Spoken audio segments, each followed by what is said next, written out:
Hello friends, how is the जोश. आजचा जो आपला व्हिडिओ आहे तर तो व्हिडिओ आपण सायन्स बिहाइंड स्टडी म्हणजे अभ्यासाची वैज्ञानिक पद्धत, अभ्यास कसा करावा त्याविषयी आहे. तत्पूर्वी तर मी डॉक्टर अजित दिगंबर काकडे तुमचं सर्वांचं excellence institute YouTube video series channel मध्ये आपल्या सर्वांचं स्वागत करतो. आणि तुम्ही आधीच्या दिलेल्या व्हिडिओला प्रतिसाद आणि दिलेले कमेंट्स याबद्दल मी तुमचे सर्वांचे फार आभार मानतो. तर ज्या लोकांनी आपले व्हिडिओ चॅनल सबस्क्राईब केलं नाही आणखी त्या लोकांनी सबस्क्राईब करा. आणि आपल्याला जे काही डाऊट्स असतील किंवा आपल्याला जे काही पॉझिटिव्ह निगेटिव्ह काही वाटत असेल तर प्लीज खाली कमेंट करत राहा. आणि जर व्हिडिओ आवडला तर शेअर करत राहा, बाकीच्यांना याचा फायदा होईल. तर आजचा जो व्हिडिओ आहे तर त्याचा फायदा कुणाकोणाला होऊ शकतो. सर्वात पहिले स्पर्धा परीक्षेची तयारी करणारे सर्व मुलं, म्हणजे त्यात एमपीएससीचे आले, कंबाईनचे आले, बाकी कुठल्या सर्व ज्या परीक्षा आहेत त्या युपीएससी आले, इव्हन 10वी-12वीच्या विद्यार्थ्यांना पण याचा खूप फायदा होईल. कारण या ज्या गोष्टी आहेत तर या बेसिक्स एकदा चांगल्या फिक्स झाल्या, अभ्यासाच्या पद्धती आपली चांगली स्टँडर्ड झाली तर नंतर पुढे जाऊन आपल्याला त्रास होणार नाहीये. तर आता व्हिडिओ सुरू करण्याच्या आधी थोडं सांगतो की बरेचसे लोक, मी माझं ऑब्झर्वेशन आहे त्यातल्यात एमपीएससी कंबाईनची तयारी करणारे प्रचंड मेहनत घेत असतात. ते मुलं खूप अभ्यास करतात पण बऱ्याच वेळेला त्यांना फेल्युअर येत असतं.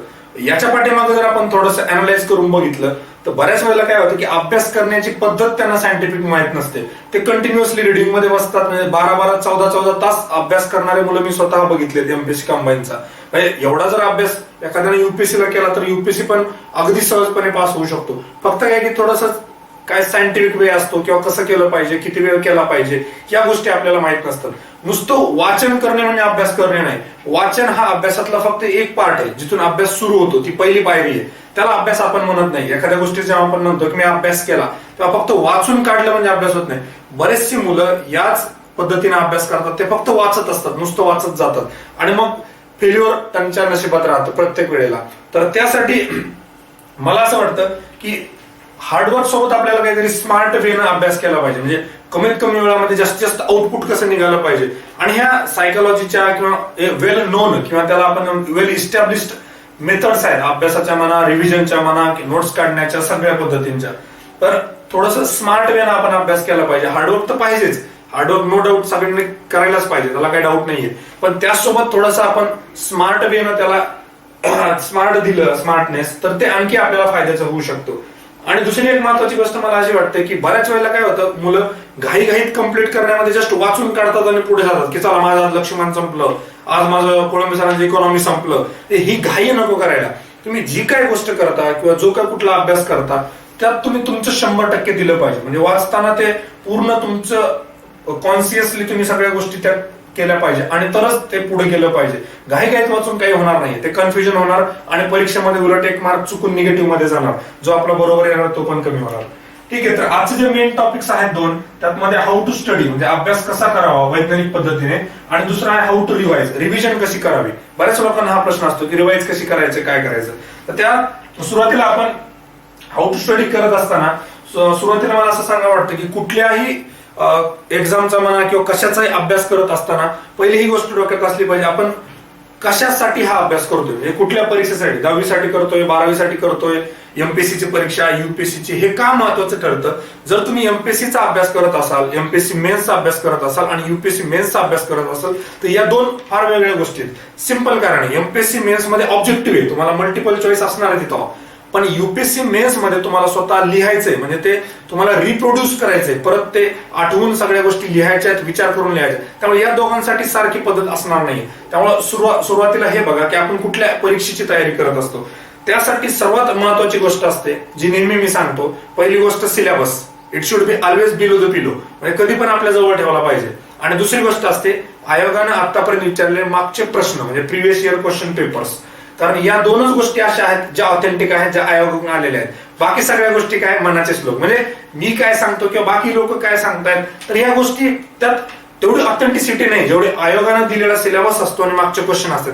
सुरुवातीला अभ्यास करायच्या आधी या दोन गोष्टी आपण चांगल्या वाचल्या पाहिजे. त्यातल्यात एमपीएससी मेन्स साठी सिलेबस हा आपला तोंडपाठ झाला पाहिजे. आणि दुसरी गोष्ट काय आहे की आपल्याला प्रिव्हियस इयर क्वेश्चन्स म्हणजे कसे प्रश्न विचारले, कोणत्या एरियातून प्रश्न विचारले, आपल्याला पुढे कसे प्रश्न विचारले जाऊ शकतात, त्यानुसार आपला अभ्यास करण्याची पद्धत ही बदलत असते आणि त्यानुसार आपण ठेवली पाहिजे. त्यामुळे सर्वात पहिले सिलेबस आणि previous year question paper, this is must.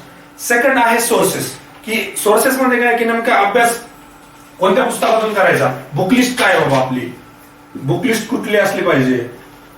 बऱ्याच मुलांचं कसं असतं की एखादं पुस्तक वाचतात, नंतर दुसरं कोणतरी येऊन सांगतो अरे ते लय भारी पुस्तक आहे, मार्केटमध्ये आत्ताच आलंय, दुसरा काय ते परत पुस्तक वाचतो, धड हेही नाही धड तेही नाही, अशी अवस्था व्हायला नको. त्यासाठी थोडासा वेळ घ्यायचा आपण आणि स्वतः अनालाइज करायचं. आपला जे काय प्रिव्हियस इयर क्वेश्चन पेपर आहे त्याचा आपल्या डोक्यात एक अनुभव असतो किंवा मागचे प्रश्न कसे विचारले, कुठलं पुस्तक जास्तीत जास्त आपले जे आतापर्यंत विचारलेले क्वेश्चन आहेत आणि सिलेबस आहे जे कव्हर करतात ते पुस्तक आपण निवडलं पाहिजे. दुसरी गोष्ट काय असली की स्टँडर्ड सोर्सेस असले पाहिजे. Rather than I would say की मेन्स साठी थोडंसं शक्य जर झालं तर स्टँडर्ड टेक्स्ट बुक वापरले पाहिजे. कारण काय की गाईड्स मुळे काय होतं की जर डेप्थ मध्ये क्वेश्चन आले कधी किंवा कधी खूप जास्त डिफिकल्ट पेपर आला तर ते आपले कव्हर होणार नाहीत. त्याच्यानंतर ऑथेंटिसिटी असली पाहिजे, म्हणजे कोण लिहितोय ते पुस्तक कोणी लिहिलंय. बऱ्याच वेळेला प्रॅक्टिकल एक्सपिरियन्स सांगतो, एक खूप फेमस पुस्तक आहे सगळेच लोक वापरतात. एकदा झालं होतं की त्या पुस्तकामध्ये एका इन्स्टिट्यूशनचं इस्टॅब्लिश इयर त्यांनी दिलं होतं 2011 आणि जे होतं 2010 आणि हा एमपीएससीने प्रश्न विचारला आणि बऱ्याचशा मुलांनी एकदम कॉन्फिडेंटली 2011 केलं कारण त्यांनी पुस्तकात वाचलं होतं, पण त्या पुस्तकात चुकून ती फॅक्ट चुकीची दिली गेली होती, त्यामुळे 1 मार्क कमी झाला. आणि जे मुलं फक्त 1 मार्काने फेल झाले असतील तर त्यांचं मला वाटतं महत्वाचं कारण हेच असेल की सोर्स तुम्ही चुकीचा निवडला. त्यामुळे सोर्स निवडताना पण ते आपण अगदी काळजीपूर्वक निवडला पाहिजे. राईट, हे झालं थोडंसं प्रिव्हियस गोष्टी. त्यानंतर दुसरी गोष्ट, आता प्रत्यक्षात अभ्यास करावा का की अभ्यास काय केला पाहिजे, त्यात सायकोलॉजिकली काही गोष्टी इस्टॅब्लिश्ड आहेत, वेल प्रूव्हन आहे. पहिली गोष्ट असते की अभ्यास करताना शक्यतो एका जागी बसलं पाहिजे, नेहमीची आपली जागा तीच असली पाहिजे. दुसरी गोष्ट एक आपला टाइम टेबल असला पाहिजे किंवा त्याच वेळेला अभ्यासाला बसलं पाहिजे. यानं काय होतं की सायकोलॉजिकली आपण ज्याला म्हणतो ना की ते सबकॉन्शियस माइंड कामाला लागतो, की म्हणजे बरोबर 7 वाजता उठतो, 8 वाजता अभ्यासाला बसतो, की बरोबर सबकॉन्शियस माइंडला माहित असतं की आता 8 वाजता अभ्यास सुरू होणार आहे, म्हणजे बॅक ऑफ द माइंड त्या प्रोसेस चालू होतात आणि त्या अभ्यासाची एक मानसिकता तयारी चालू झालेली असते. प्रत्येक वेळेला तुम्ही जागा बदलता, प्रत्येक वेळेला तुम्ही अभ्यासाची वेळ बदलता, त्यात अडॅप्ट होण्याला म्हणजे नवीन ठिकाणी बसलात काहीतरी वेगळं दिसतंय, इथं लाईटच फोकस येतोय, कोणाचा तरी आवाजच येतोय, त्यामुळे प्रत्येक वेळेला अडॅप्ट व्हायला वेळ जातो. आणि दुसरी गोष्ट टाइम चेंज केल्यामुळे काय होतंय की सायकोलॉजिकली सबकॉन्शियस माइंडला त्याला अडॅप्ट व्हायला पण वेळ लागतो. त्यामुळे ज्या लोकांना शक्य असेल त्या लोकांनी शक्यतो आपली जागा आणि आपली जी वेळ आहे अभ्यासाची ती फिक्स करून घ्या, इट वर्क्स.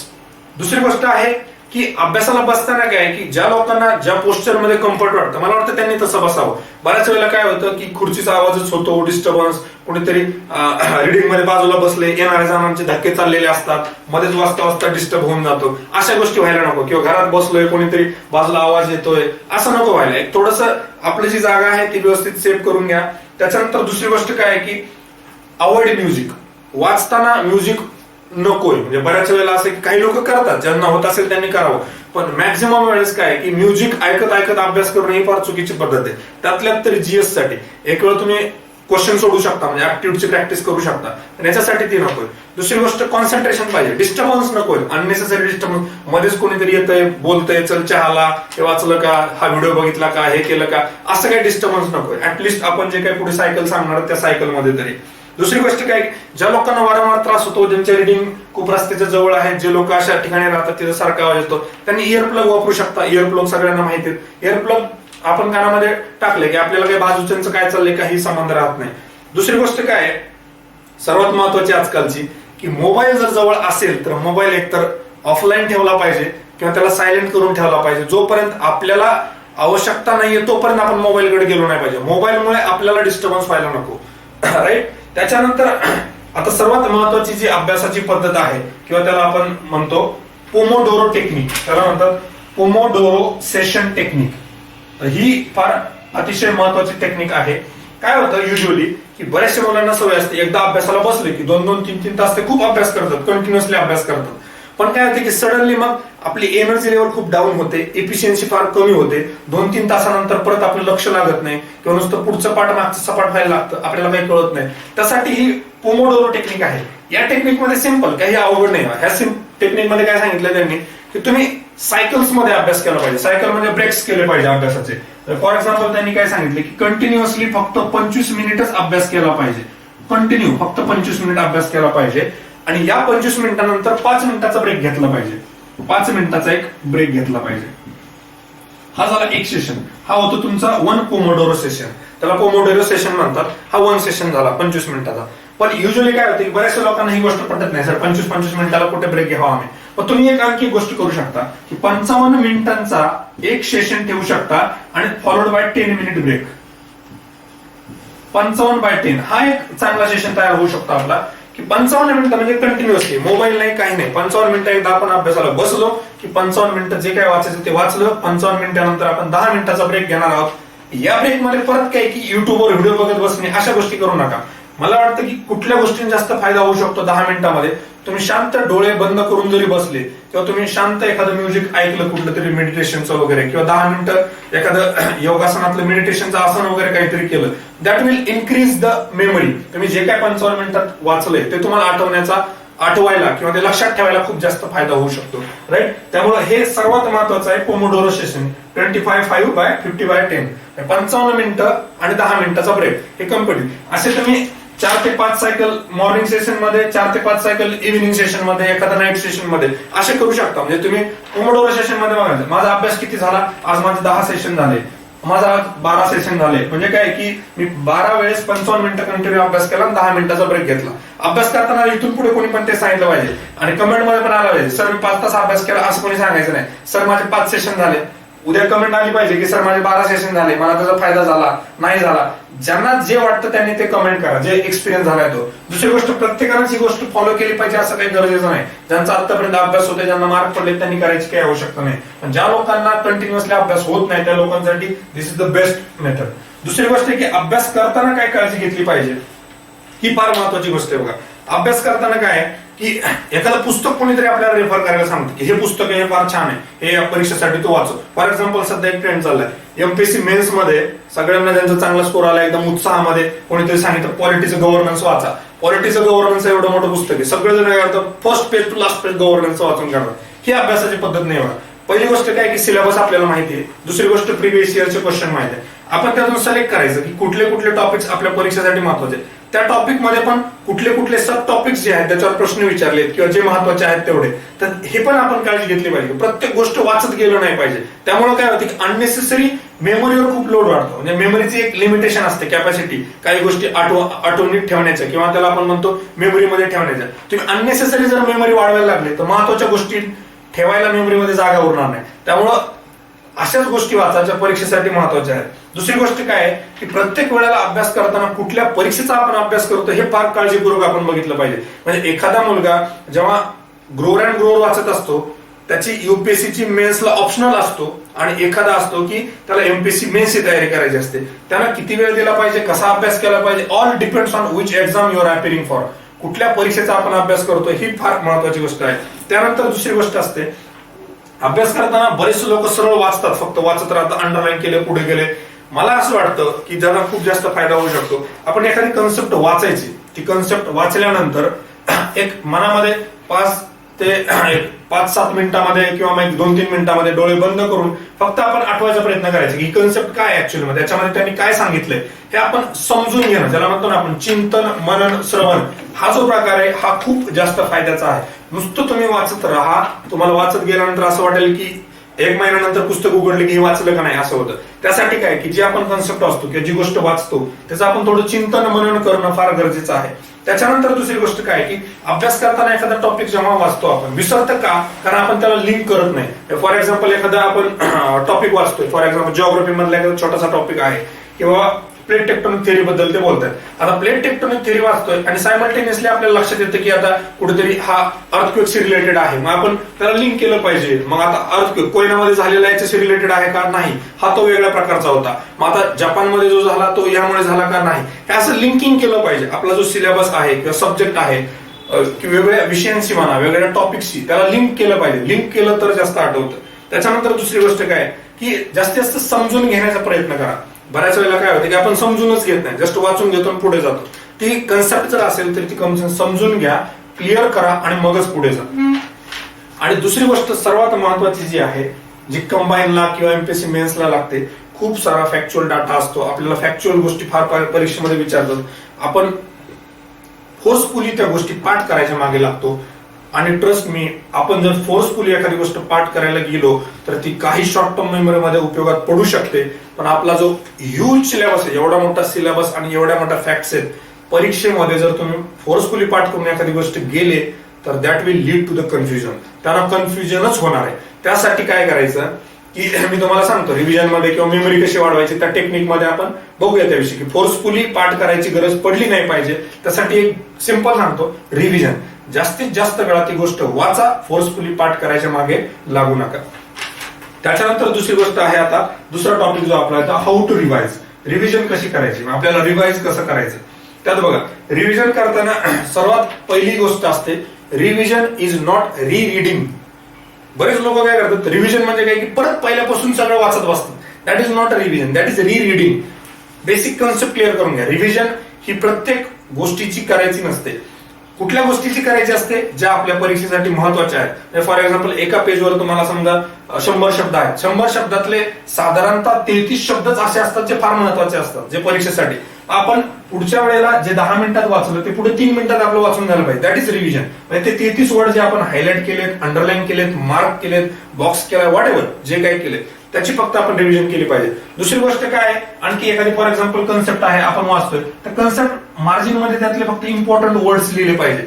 फॉर एक्झाम्पल, काय समजा प्लेट टेक्टोनिक थेअरी, पीटीटी असं आपण इथे लिहिलं आणि इथे त्याचा की वर्ड लिहिला की काय बाबा कुठल्या फोर्समुळे होतो किंवा कशामुळे होतो. एकदम की वर्ड्स त्या कन्सेप्टचे आपण बाजूला लिहू शकतो आणि रिव्हिजन करताना फक्त हे की वर्ड्स आपण वाचू शकतो. हे पुढचं सगळं आपल्याला वाचण्याची आवश्यकता पडली नाही पाहिजे. That is not a revision, right. त्यानंतर दुसरी गोष्ट, महत्वाची गोष्ट आहे की अंडरलाईन केलं पाहिजे. अंडरलाईन केल्यानं आपला एक गोष्ट असते की मेमरी ट्रिगर बसतो. एखादी गोष्ट आपण अंडरलाईन करून ठेवा आणि एखादी गोष्ट न अंडरलाईन करता 1 महिन्याने वाचा. सेम गोष्ट, एक अंडरलाईन केली आहे आणि एक अंडरलाईन न केलेली आहे. जी गोष्ट आपण अंडरलाईन केली नाही ते आपल्याला असं वाटतं की आपण पहिल्यांदाच वाचतोय, बरोबर आहे. त्यामुळे अनेक मेमरी ट्रिगर जातो. जेव्हा आपण एखादी गोष्ट अंडरलाईन करतो तेव्हा मेमरी ट्रिगर जातो. त्यामुळे अंडरलाईन करा. आणि दुसरी महत्वाची गोष्ट, अंडरलाईन करताना काही लोकांना आता हे बोर होत असेल करायचे, फार बेसिक गोष्टी आहेत. जे लोक नवीन तयारी करतात किंवा 10वी 12वीचे विद्यार्थी आहेत त्यांनाही फार जास्त अंडरलाईन करताना प्रत्येक ओळनवळ अंडरलाईन करायची नसते. प्रत्येक ओळनवळ अंडरलाईन करणं ही फार चुकीचं आहे. कारण एका पेजमध्ये 100 शब्दांपैकी 100च्या 100 शब्द महत्वाचे नसतात. त्यातले फार साधारणतः 30% ते 33% शब्द महत्वाचे असतात. त्यामुळे आपल्या पेजमध्ये मोर दॅन 30% अंडरलाईन. समजून घ्या, कुठेतरी आपलं चुकतंय किंवा आपल्याला कळत नाही नेमकं अंडरलाईन काय करायचं किंवा यामध्ये महत्वाचं काय हे आपल्याला कळत नाहीये, राईट. आणि अंडरलाईन कुठल्या गोष्टी करायच्या, शक्यतो ज्या आपल्या विसरण्यासारख्या असतात. एखादी फॅक्ट असते, एखादा डाटा दिलेला असतो, आकडेवारी दिलेली असते, कोणीतरी शास्त्रज्ञाचं नाव दिलेलं असतं, कोणाचं तरी नाव दिलेलं असतं, बरोबर आहे. ह्या डेट्स असतील किंवा हे फॅक्ट्स आहे, डाटा सर्वे मधला कुठला तरी डाटा आहे, ह्याच गोष्टी फक्त आपल्याला अंडरलाईन करायच्या. आणि कन्सेप्ट मधले कीवर्ड्स. कीवर्ड्स म्हणजे काय, इंडिकेटर वर्ड्स, एकदम इंडिकेटर वर्ड्स किंवा कीवर्ड्स. आपण ज्याला काय म्हणतो की समजा फॉर एक्झाम्पल कुठला एखादा टॉपिक घ्या एखाद्या विषयाचा आणि त्या विषयातले 2-3 शब्द आपण लिहिले की आपल्याला समजतं ही कन्सेप्ट आहे. मग आपल्याला ते लगेच कळलं पाहिजे ह्या 2 शब्दावरून ही कन्सेप्ट काय आहे. That is part of revision. दुसरी गोष्ट काय आहे की रिव्हिजन करण्याचे जे सायकल्स आहेत ते कसे असले पाहिजे. रिव्हिजन करण्याचे सायकल, त्याच्या पूर्वी सांगतो की आपल्याला वारंवार रिव्हिजन का केले पाहिजे. तर बेसिक सायकोलॉजी जी आहे ती अशी सांगते की साधारणतः माणसाचं 20 मिनिटानंतर जे काय आपण वाचलं त्यातलं 60%च फक्त लक्षात राहतं. म्हणजे 40% 20 मिनिटांमध्ये गायब होऊन जातात. फाईल सारखं नाही, हे गायब होणारा अभ्यासाचं सांगतोय. हे 20 मिनिटांमध्ये जे 60% जे आहे तेवढंच उरतं, 40%. त्याच्यानंतर 1 तासामध्ये फक्त 50% आपल्याला रिटेन होतं. 1 तासानंतर एखादी गोष्ट तुम्ही वाचली. आता हे माझं लेक्चर झाल्यानंतर तुम्ही 1 तासानंतर आठवा, तुम्हाला लेक्चर मधलं फक्त 50%च गोष्टी आठवते. 50% पेक्षा जास्त आठवणारच नाही. दिस इज बेसिक सायकोलॉजिकल रूल. त्याच्यानंतर दुसरी, एका दिवसानंतर साधारणतः फक्त 30% आपल्याला लक्षात राहतं आणि तुम्ही 6 दिवस किंवा 7 दिवसानंतर जर बघितलं फक्त 25%च आपण वाचलेलं आपल्या लक्षात राहतं किंवा रिटेन होतं. त्याला आपण 1/4 म्हणतो. त्यामुळं आपल्याला हे काउंटर करण्यासाठी, हे जे काय आपलं कमी झालेलं आहे हे वाढवण्यासाठी आपल्याला काय केलं पाहिजे, म्हणजे जास्तीत जास्त गोष्टी आपल्या लक्षात राहिल्या पाहिजे. त्यासाठी 3 गोष्टी आहेत त्या फार महत्वाच्या आहेत. That is revision, revision and revision, right. त्याला दुसरा काहीही पर्याय नाही. तर रिव्हिजन करताना जे सायकल्स आहेत ते सायकल्स कसे असले पाहिजे. आपली जी पहिली रिव्हिजन आहे त्याला आपण इमिडिएट रिव्हिजन म्हणतो. तर माझं असं प्रामाणिक मत आहे, इट वर्क्स, की साधारणतः 1 तासामध्ये किंवा जे आपण 55 मिनिटाचं सायकल झाले त्या सायकल नंतर किंवा एखादा आपला टॉपिक संपला, फॉर एक्झाम्पल एखादा चॅप्टर आपण वाचून काढला, आता फॉर इकॉनॉमी स्टार्ट केलाय आपण आणि भारतीय अर्थव्यवस्था त्याची पार्श्वभूमी आपण वाचली, हा टॉपिक आपला 1 तासात संपला, आपण लगेचच्या लगेच 1 तासात त्याला रिव्हिजन दिली पाहिजे. त्याला म्हणजे त्यातले महत्वाचे कीवर्ड्स असतील किंवा त्यात जे काही अंडरलाईन करून ठेवलंय, जे परीक्षेसाठी महत्वाचं आहे त्या गोष्टी, पहिलं जे रिडिंग आहे ते इमिडिएट रिडिंग असलं पाहिजे. कारण आपल्याला हे 40% जे आपलं उडून चाललंय ते 40% आपल्याला गायब होऊ द्यायचं नाहीये, त्याला आपण रिटर्न करायचे, झेरॉक्स काढून ठेवायची आहे, राईट. 40% म्हणजे परत आपल्याला रिटर्न झालं पाहिजे. दुसरी गोष्ट आहे सेकंड. तर सेकंड जी रिव्हिजन आहे बघा, काही लोकांना जर जमलं तर ही सेकंड रिव्हिजन आपण रात्री करायला पाहिजे. म्हणजे जेव्हा आपण सगळा अभ्यास आपला प्राथमिक जो काय असतो तो अभ्यास संपवला आणि रात्री आपल्याला झोपायचे, त्याच्या आधीचा जो लास्टचा एक तास असतो त्या तासामध्ये दिवसभर आपण जो काय अभ्यास केला तो आपण थोडा रिव्हाइज करायला पाहिजे. ही झाली दुसरी रिव्हिजन. तिसरी जी रिव्हिजन आहे किंवा तिसरं जे सायकल आहे ते मला असं वाटतं की दुसऱ्या दिवशी परत सकाळी एकदा आपण त्या गोष्टीला शॉर्ट मध्ये रिव्हाइज करून घेतलं पाहिजे. म्हणजे सकाळचा जो पहिला तास आहे आपला तो पहिला तास हा रिव्हिजन साठी ठेवला पाहिजे. त्याच्यानंतर जे तिसरं रिव्हिजन आहे तर ते तिसरं रिव्हिजन साधारणतः आपलं 1 आठवड्यानंतर आलं पाहिजे. आपल्या टाइम टेबल मध्ये प्रत्येक आठवड्याला 1 दिवस साधारणतः आपला रिव्हिजनचा असला पाहिजे. मागच्या 7 दिवसामध्ये आपण जे काय वाचलं ते रिव्हिजन करण्यासाठी तो दिवस आपण राखीव ठेवला पाहिजे. त्याच्यानंतरचं जे नेक्स्ट काय रिडिंग आहे ते 1 महिन्यानंतर आलं पाहिजे. 1 मंथ, 1 महिन्यानंतर ते रिडिंग झालं पाहिजे. हे झालं आपलं चौथं सायकल. त्याच्यानंतर 5वं जे सायकल आहे तर ते साधारणतः 1 महिन्यानंतर झालं. साधारण 3 महिने किंवा 6 महिन्यामध्ये पुढची परीक्षाच येते, प्री येते किंवा मेन्स येते किंवा आपला इंटरव्ह्यू वगैरे येतो काहीतरी, तर तेव्हा आपल्याला ते परीक्षेच्या जस्ट आधी एकदा रिवाइज करायचं. मला सांगा, कितीही जरी ऍव्हरेज मुलगा असेल ज्याला असं म्हणणं आहे की सर माझ्या काही लक्षातच राहत नाही त्यामुळे मला एमपीसी मेन्स न करता मी बाकीच्या एक्झाम करतो, मला मेमरी काही जास्त नाहीच आहे, मला सांगा एखादी गोष्ट तुम्ही 1 महिन्यामध्ये 4 वेळा वाचली आणि 6 महिन्यामध्ये किंवा 3 महिन्यामध्ये 5 वेळा जर वाचली ती विसरेल का? फार रिअरली ती विसरण्याची शक्यता असते. शक्यतो ती विसरणारच नाही कितीही ऍव्हरेज मुलगा असू द्या. This is very very important part of our lecture. Lecture मध्ये सगळ्यात महत्वाची गोष्ट जर मला माझ्या दृष्टिकोनातून कुठली असेल तर हे रिव्हिजनचे cycles. This is very very important, right. त्याच्यानंतर दुसरी गोष्ट काय आहे की जे आपलं मेमरी ग्राफ आहे त्याच्याबद्दल आपण बोललेलोच आहे.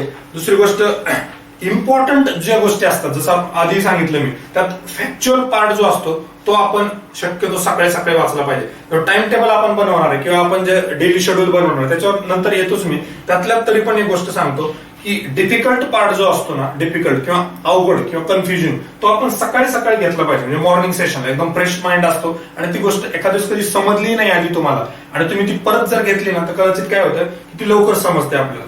दुसरी गोष्ट काय आहे की युपीएससी मेन्सचा अभ्यास करत असताना जेव्हा आपण रिव्हिजन करतो तर रिव्हिजन करताना सेम की एमपीएससी असो किंवा कुठल्याही परीक्षेचा अभ्यास करत असतो आपण, तर रिव्हिजन करताना ज्या परीक्षेच्या दृष्टिकोनातून महत्वाच्या गोष्टी त्याच आपण आठवायच्या किंवा त्याच वारंवार रिवाइज करायच्या.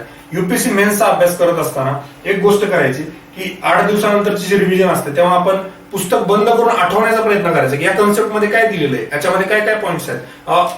की आपण एखादं पॉलिटिक्सचं एक्झाम्पल घेऊया, कुठला एखादा इश्यू चाललेला आहे फॉर एक्झाम्पल कुठला तरी, आणि त्या इश्यू बद्दल आपल्याला काय काय माहिती हे पुस्तक बंद करून आठवण्याचा प्रयत्न करायचा.